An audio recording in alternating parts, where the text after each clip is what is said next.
em Filipenses, capítulo de número 4. Filipenses, capítulo de número 4. Filipenses, capítulo de número 4. Ano passado nós demos início à exposição de Filipenses, mas ainda não terminamos, então restam ainda algumas mensagens para encerrarmos toda a exposição nessa epístola. Então quero convidar os irmãos a terem as Bíblias abertas em Filipenses, capítulo de número 4, nós vamos ler hoje do verso 1 a 5. O tema da nossa mensagem, você pode ver aí no Data Show: firmeza, unidade, alegria, moderação e temor. Esse é o tema da nossa mensagem.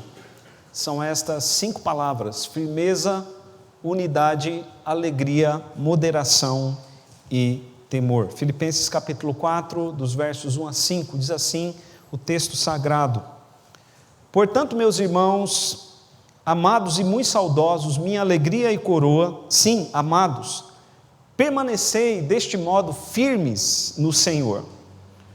Rogo a Evódia e rogo a Sintique, pensem concordemente no Senhor.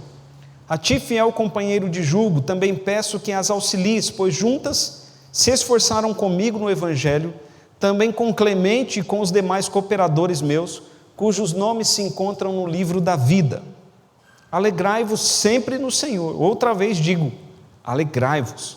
Seja a vossa moderação conhecida de todos os homens, perto está o Senhor. Vamos orar, meus irmãos. Pai querido, em nome de Jesus Cristo, nós te louvamos, ó Deus, por mais este ano, te louvamos, ó Deus, porque estamos reunidos aqui nesse lugar, cremos que o Senhor nos trouxe aqui, cremos que o Senhor nos reuniu aqui, e se o Senhor nos trouxe aqui, é porque o Senhor tem uma palavra para as nossas vidas. Nós clamamos, Pai, a Ti, em nome de Jesus Cristo, que fale com o Teu povo nessa noite, e que o Teu povo, Deus, seja edificado, que o Teu povo seja fortalecido espiritualmente, que o Teu povo, Deus, seja alimentado pela Tua palavra. Pai querido, em nome de Jesus Cristo nós rogamos e repreendemos, Pai, o diabo, os seus demônios, todo o intento do inimigo. Ó Deus, nós repreendemos em nome de Jesus Cristo, e que haja salvação nessa noite. É a oração que nós fazemos em nome de Jesus. Amém. Meus irmãos, quando o apóstolo Paulo escreveu essa epístola, ele estava preso em Roma, em prisão domiciliar, era por volta do ano 61. Isso significa, meus irmãos, que o contato de Paulo com os filipenses era por escrita. O contato de Paulo com os filipenses era através de cartas, era através de epístolas. E não era um contato rápido como o nosso contato de hoje, por mensagens instantâneas. Era um contato demorado, as cartas demoravam a chegar nas igrejas. E Paulo amava muito os filipenses. Quando nós lemos essa epístola, vemos que essa epístola é a epístola do coração de Paulo. Paulo amava aquela igreja. Paulo abre o seu coração para aqueles crentes de uma maneira que ele não fez em outras cartas. Mas o apóstolo Paulo está distante deles porque está preso, está aguardando o julgamento de César. E Paulo usa então essa rara oportunidade de escrever para orientar a igreja sobre a importância da firmeza, da unidade, da alegria, da moderação e do temor. Então, meus irmãos, nós temos um novo ano pela frente. Muitas coisas podem acontecer, mas queridos, que neste ano, em nome de Jesus, que nós venhamos a nos manter firmes, unidos, alegres, em moderação e no temor do Senhor. Amém, queridos? Isso é importante para a igreja, isso é imprescindível para a igreja. O apóstolo Paulo está preocupado com essas coisas, e é por isso que ele está orientando a igreja dos filipenses, e a palavra de Paulo aos filipenses é palavra de Paulo também para a nossa igreja aqui em Rancharia. Então, meus irmãos, em primeiro lugar, nós vemos que os crentes, eles devem permanecer firmes no Senhor. Veja ali o versículo de número 1, capítulo 4, verso 1. Portanto, meus irmãos amados e muito saudosos, minha alegria e coroa, sim, amados, permanecei deste modo firmes no Senhor. Meus irmãos, Paulo é extremamente amoroso, Paulo é extremamente carinhoso com os filipenses. Veja aí no verso 1 as palavras que o apóstolo Paulo usa para se dirigir àquela igreja. Ele chama os crentes de irmãos. Ele diz que os crentes são amados com amor agapau, com amor ágape. Paulo fala aqui que ele sente saudade dos irmãos. E ele diz também que aqueles irmãos são a sua alegria e a sua coroa. Vejam, meus irmãos, que a alegria do apóstolo Paulo era os crentes de Filipos. Paulo tinha aqueles crentes como a sua alegria e também como a sua coroa. Veja ali no verso de número 1, a coroa que aparece aqui, meus irmãos, Estéfanos, nós temos 3 coroas, 3 tipos de coroas. Existia a coroa para os reis. Quando os reis eles eram empossados, eles eram coroados. Mas também existia a coroa dos atletas. Os atletas que eram vencedores eram coroados. E existia também um terceiro tipo de coroa, que era a coroa que era dada aos hóspedes ilustres no momento de um grande banquete, de uma grande refeição. E o apóstolo Paulo está dizendo aqui que os filipenses são a sua coroa.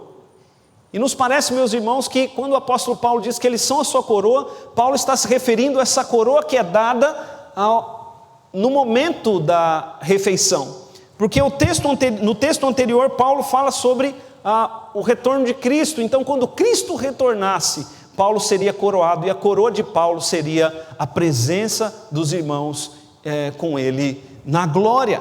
Então vejam, meus irmãos, que Paulo é extremamente amoroso, Paulo é extremamente carinhoso com os crentes.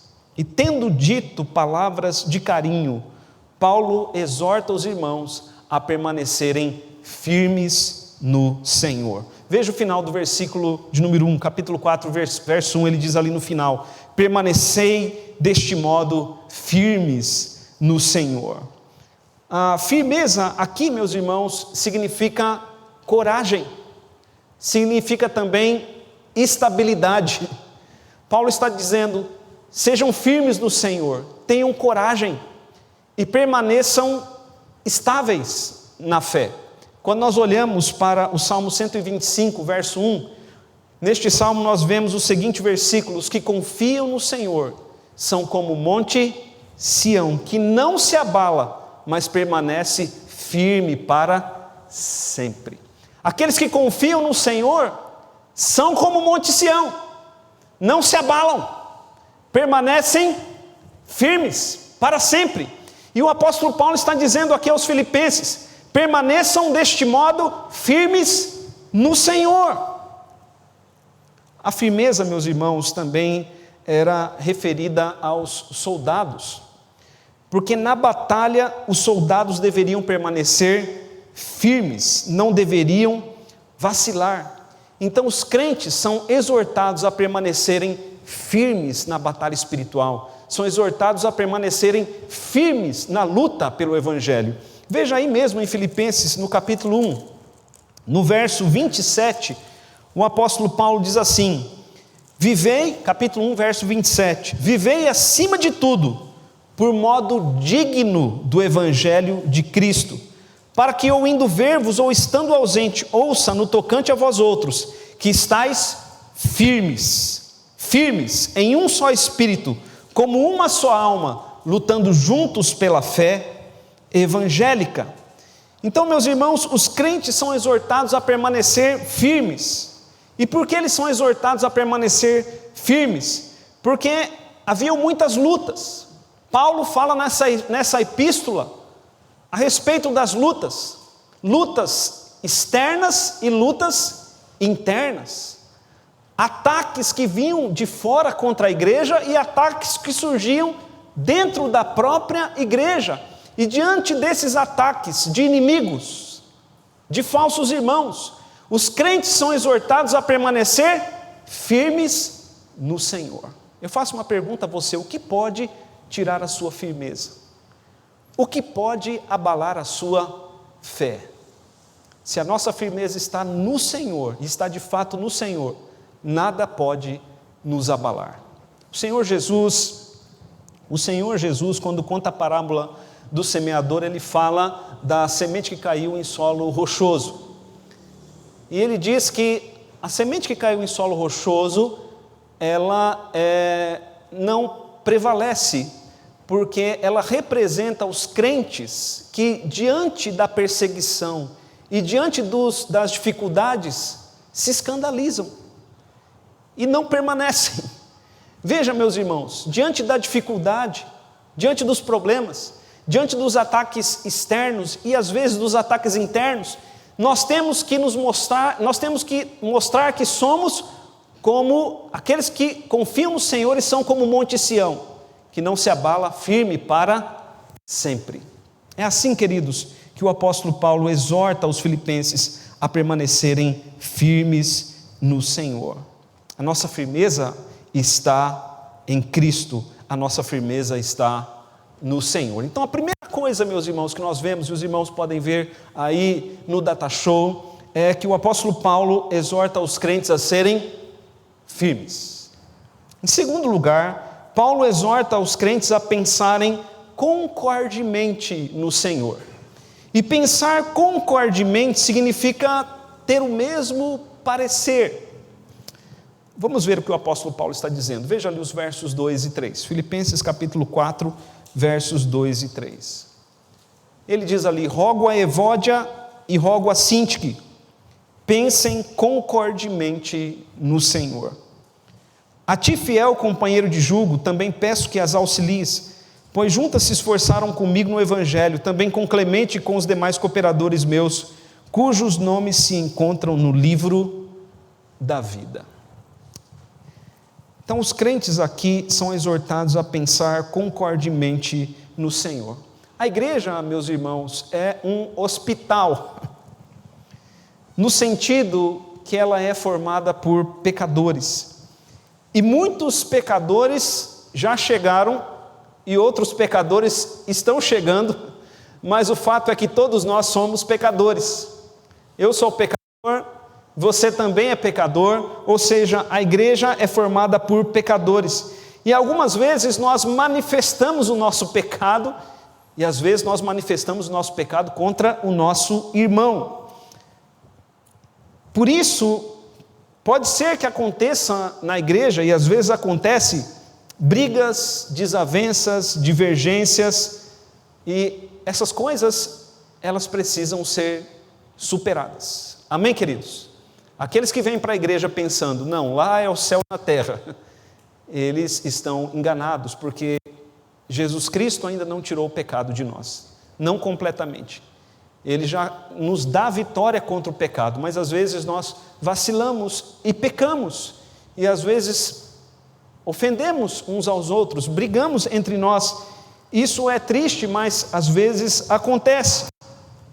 E alguns, diante de problemas, alguns, diante de dificuldades de relacionamentos, saem da igreja. Outros se afastam, alguns esfriam. Isso, meus irmãos, é algo que não deveria acontecer. Se nós somos firmes na fé, isso não acontecerá. Mas nem todos têm a mesma firmeza. Paulo nos dá aqui o exemplo de Evódia e Sintique. Veja ali o verso de número 2. Rogo a Evódia e rogo a Sintique. Vê que Paulo se dirige às duas de maneira individual. Primeiro Paulo se dirige a Evódia e depois Paulo se dirige a Sintique. Paulo então se dirige a essas irmãs e Paulo pede a essas irmãs que deixem as suas diferenças. Paulo pede que elas pensem concordemente no Senhor. Veja, meus irmãos, essas irmãs, elas têm seus nomes que não são muito comuns para nós, são nomes gregos, e Evódia significa doce fragrância. boa viagem. É isso que significa Evódia. Imagine que quando ela chegava na igreja, o pessoal dizia Evódia, que quer dizer, irmã, como você tem uma boa fragrância, como você tem aí um bom perfume. Talvez o pastor da igreja dissesse a ela, você exala o perfume de Cristo, por isso o seu nome é Evódia. Mas a outra irmã se chamava Sintique, que quer dizer afortunada, bem-aventurada. E imagine que quando aquela irmã chegava na igreja, as pessoas diziam, chegou Sintique, aquela que é de fato abençoada, bem-aventurada, afortunada pelo Senhor. Mas essas irmãs não estavam fazendo jus ao seu nome. Entre elas havia algum problema, entre elas havia alguma desavença, que o apóstolo Paulo não diz o que era. Mas Paulo expõe o caso delas à igreja. Paulo coloca em público a situação delas, porque elas eram da liderança da igreja. E Paulo diz então que elas devem procurar pensar concordemente no Senhor, e Paulo pede ajuda. Veja ali o verso de número 3, Paulo diz, a ti, fiel companheiro de julgo. Nós não sabemos quem é essa pessoa que Paulo chama de fiel companheiro de julgo, mas era alguém conhecido ali dos filipenses, e Paulo diz, a ti, fiel companheiro de julgo, peço que as auxilies, peço que ajude essas irmãs, a fim de que elas venham a se entender. Paulo está pedindo que o fiel companheiro de julgo faça ali uma ponte entre elas, a fim de que elas passem a pensar concordemente. Paulo diz, faça isso, pois juntas se esforçaram comigo no Evangelho, também com Clemente, com os demais cooperadores meus, cujos nomes se encontram no livro da vida. Veja, meus irmãos, se há pessoas na igreja que não estão entendendo, nós devemos ajudá-las a se entender. E não devemos colocar fogo na lenha. O cristão deve ser um pacificador. O cristão deve ser um conciliador. De fato, o apóstolo Paulo diz nas suas epístolas aos Coríntios que nós recebemos o ministério da reconciliação. E por que essas irmãs deveriam se perdoar? Por que essas irmãs deveriam reordenar as suas vidas? Por que elas deveriam pensar concordemente no Senhor? Por algumas razões, queridos. Veja o verso de número 1. Porque nós somos irmãos na fé.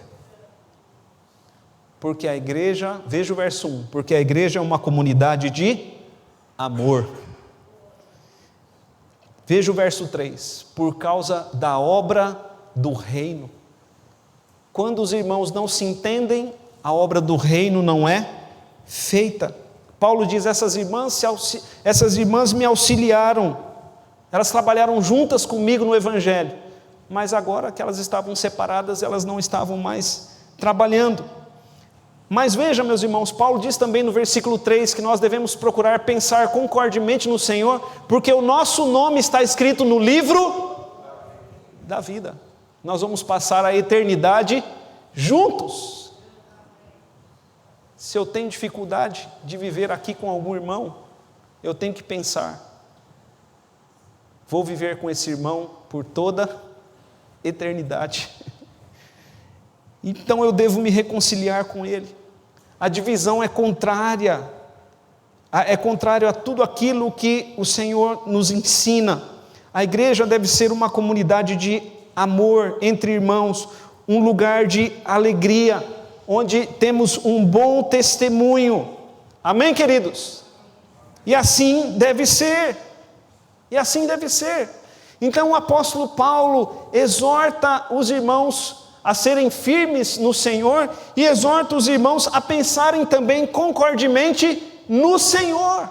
É porque estamos em Cristo que devemos pensar da mesma maneira, que devemos pensar concordemente. Se há algum problema, alguma desavença entre irmãos, deve haver um perdão.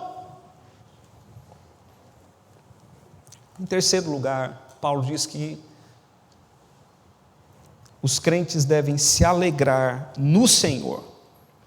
Veja, meus irmãos, que nós devemos ser firmes no Senhor, nós devemos pensar concordemente no Senhor, e nós devemos nos alegrar no Senhor.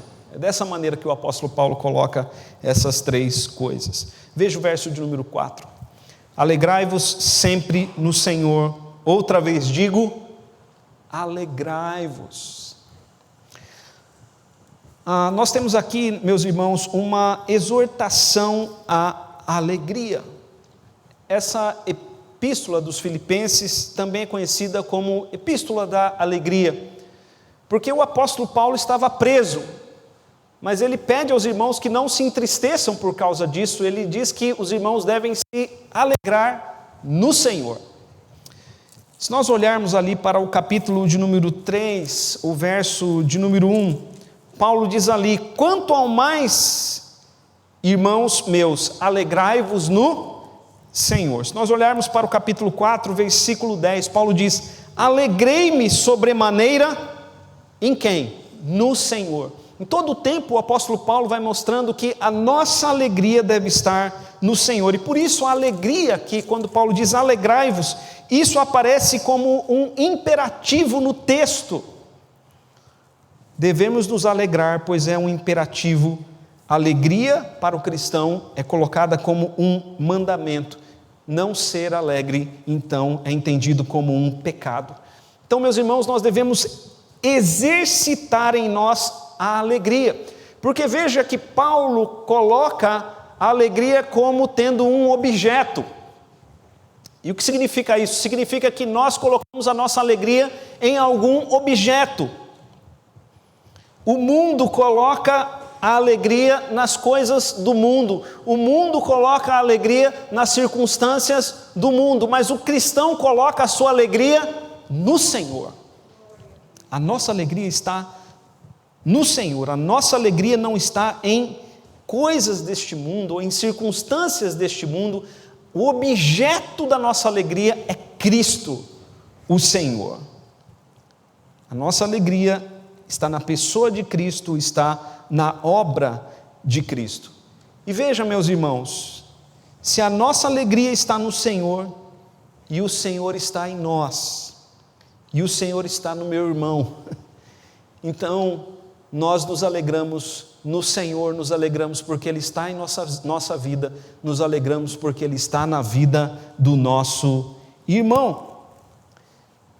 E pensando no ponto anterior, essa era mais uma razão para Evódia e Sintique pensarem concordemente no Senhor, porque a divisão rouba e impede a alegria.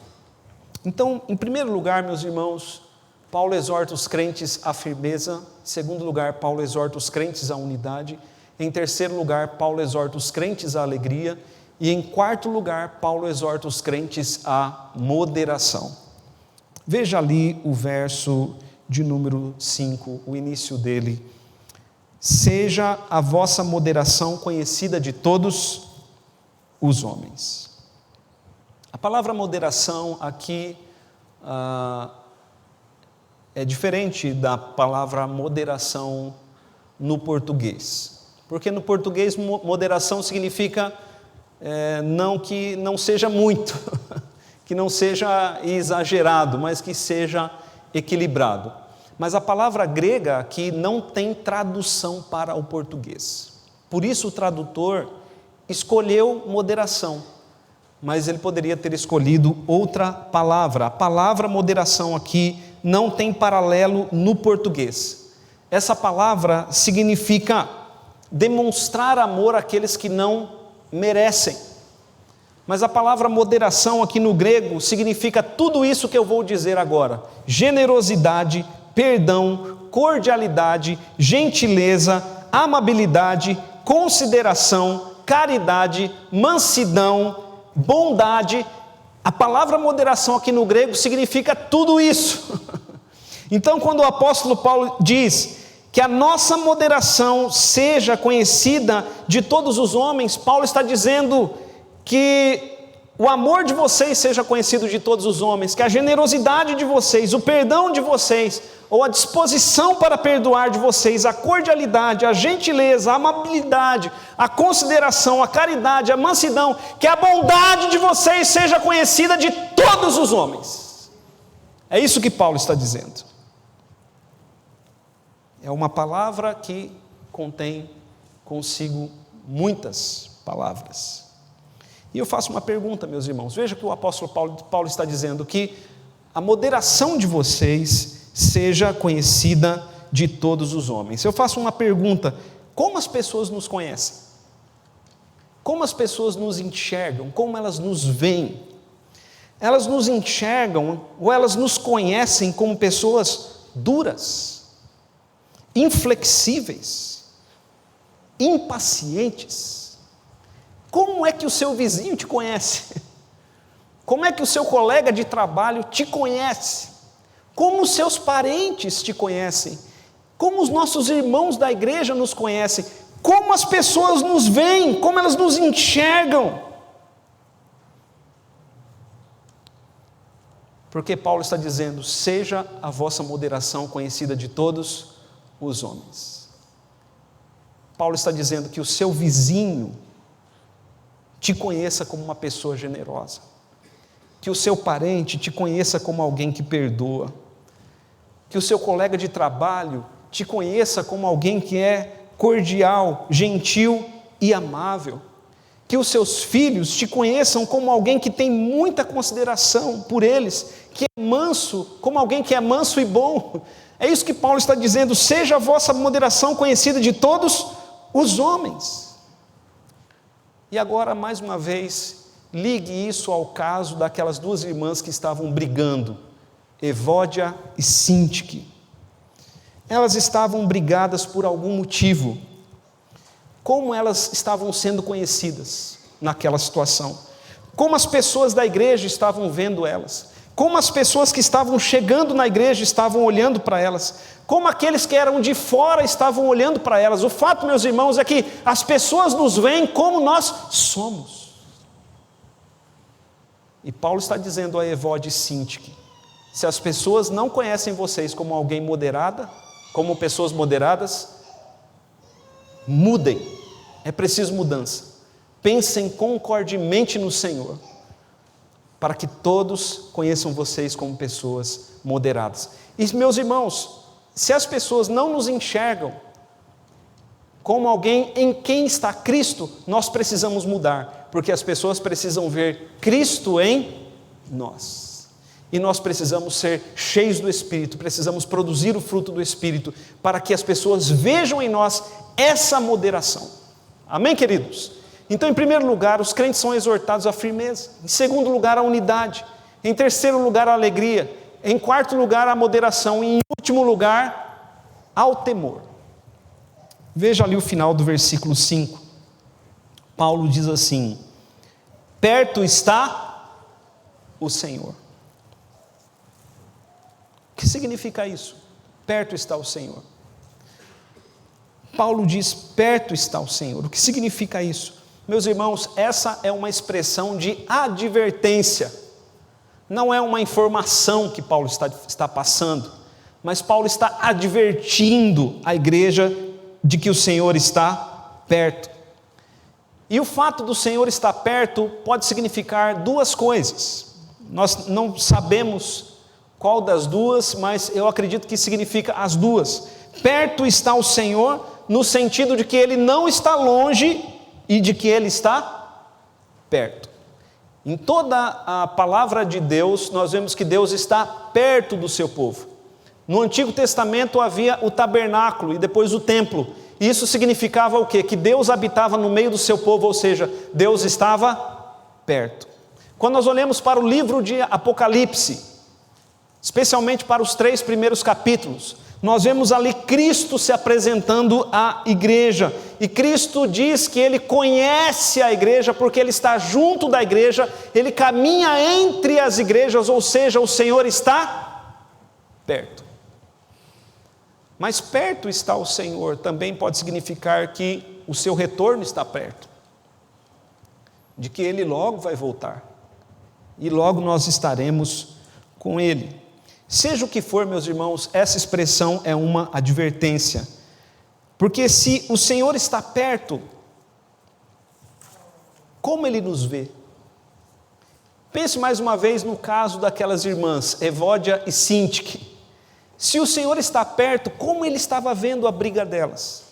Se o Senhor está perto, como Ele estava vendo a divisão delas? Pense nessas duas irmãs. Se o Senhor está perto no sentido de que Ele está voltando, quando Ele chegar, como Ele reagirá à divisão daquelas irmãs? Agora pense em si mesmo. Se o Senhor está perto, como Ele te vê, como Ele me vê? Se o Senhor está perto, no sentido de que Ele logo voltará, como Ele nos receberá, como Ele nos tratará na sua vinda, na sua chegada. Então Paulo está advertindo os crentes quanto ao temor do Senhor. Precisamos temer ao Senhor, meus irmãos, porque Ele está perto. Ele está perto. Se tememos ao Senhor, iremos ser uma igreja de irmãos que se amam, que se reconciliam, uma igreja alegre e uma igreja que tem um testemunho de moderação, porque o Senhor está perto. Para concluir, queridos, tenho aqui algumas aplicações rápidas, breves aplicações. Temos um ano inteiro pela frente. Que Deus nos permita, chegarmos ao final desse ano. Muitas coisas vão acontecer. Nós não sabemos, não temos o controle, mas muitas coisas vão acontecer. Seja o que for que aconteça, vamos permanecer firmes no Senhor. Amém, queridos? Firmeza no Senhor. Como soldados firmes na batalha, vamos permanecer firmes no Senhor. O mundo está em fúria contra a igreja, mas permaneça firme no Senhor. Segunda aplicação: não vamos permitir que pequenas desavenças façam morada em nosso meio. Porque, meus irmãos, desentendimentos como o de Evódia e de Sintique podem acontecer. O que não pode acontecer é esse problema fazer residência em nosso meio. Pequenas desavenças ou grandes desavenças devem ser como visitas indesejadas. Nós devemos mandar essas desavenças logo embora e devemos pensar concordemente no Senhor. Então, se você tem algum problema com alguém, se reconcilie com esse alguém, para que Deus seja glorificado. E se você conhece alguém que está em desavença, ajude essa pessoa a se reconciliar com o outro, porque isso é agradável a Deus. Terceira aplicação: vamos nos alegrar no Senhor. Amém, meus irmãos? O que Deus tem para nós? Não sei, mas a nossa alegria está no Senhor. Em quarto lugar, quarta aplicação: vamos dar a todos, tenha isso como propósito em 2022, vamos dar a todos, aos crentes e aos não crentes, um testemunho de moderação. Que as pessoas vejam que Cristo está em nós, que as pessoas, quando olharem para nós, encontrem em nós pessoas generosas, amáveis, perdoadoras, graciosas, mesmo com aqueles que não merecem.